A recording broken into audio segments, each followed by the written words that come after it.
Question 1, prove that under root 5 is irrational. तो under root 5 वैसे तो हमें पता है कि इरेशनल नंबर होता है, लेकिन हम इसे प्रूफ कैसे कर सकते हैं? इसे हम प्रूफ करेंगे बाय मेथड ऑफ कॉन्ट्रडिक्शन।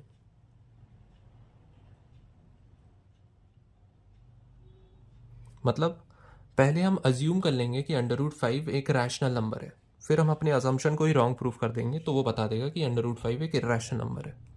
तो हम क्या अज्यूम करेंगे? Let under root 5 is rational.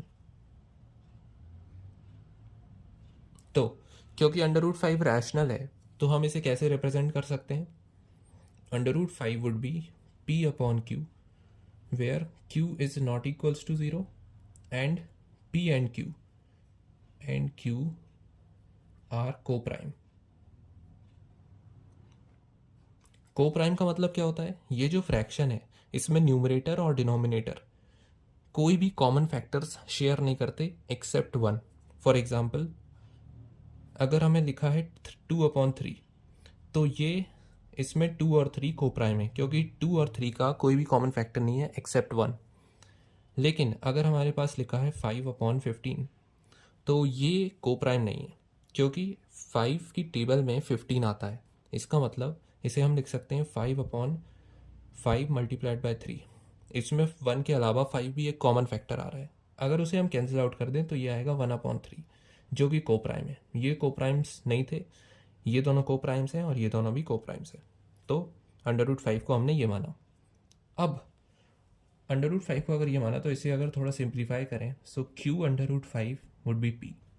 मैं क्यू को यहाँ ले गया, और अगर यहाँ पे दोनों तरफ स्क्वायरिंग करें, तो q square multiplied by root 5 का स्क्वायर 5 होता है, is equals to p squared.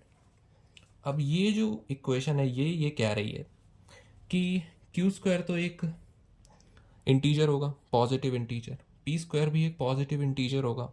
इसका मतलब अगर मैं लिखूँ q square is equals to p squared upon 5, अगर मैं 5 को नीचे ले आऊँ, मतलब क्योंकि ये एक इंटीजर है, तो ये पूरा नंबर भी एक इंटीजर होगा। और इंटीजर होने का मतलब यह है कि पी स्क्वायर्ड 5 से डिविजिबल होगा। This implies that P square is divisible by 5।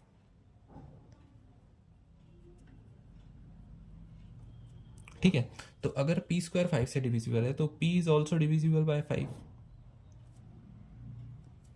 P भी 5 से डिविजिबल होगा।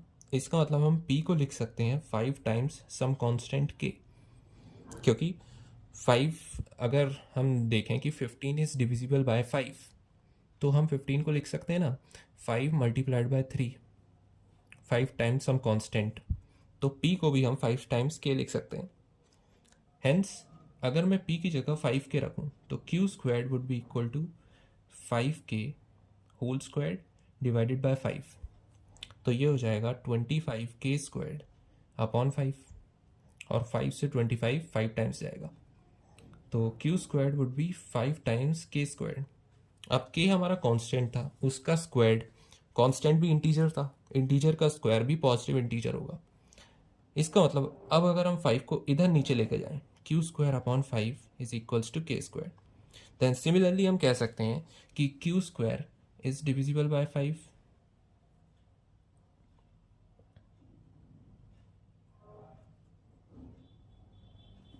Therefore q is also divisible by 5।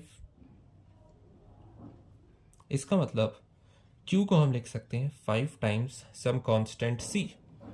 तो अगर हम q को 5 टाइम्स c लिख सकते हैं, p को 5 टाइम्स k लिख सकते हैं, इसका मतलब p अपॉन q को हम लिख सकते हैं 5 times k upon 5 times c।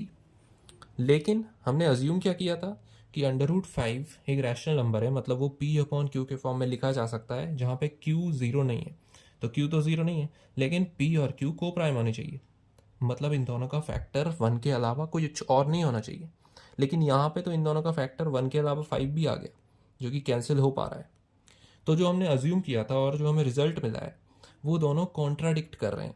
इसका मतलब हमारा अजम्पशन ही रॉन्ग था। Therefore our assumption was wrong, hence under root 5 is irrational. इसका मतलब हमारा अजम्पशन रॉन्ग था और अंडर रूट 5 एक इर्रेशनल नंबर है, ये हमने प्रूव कर दिया।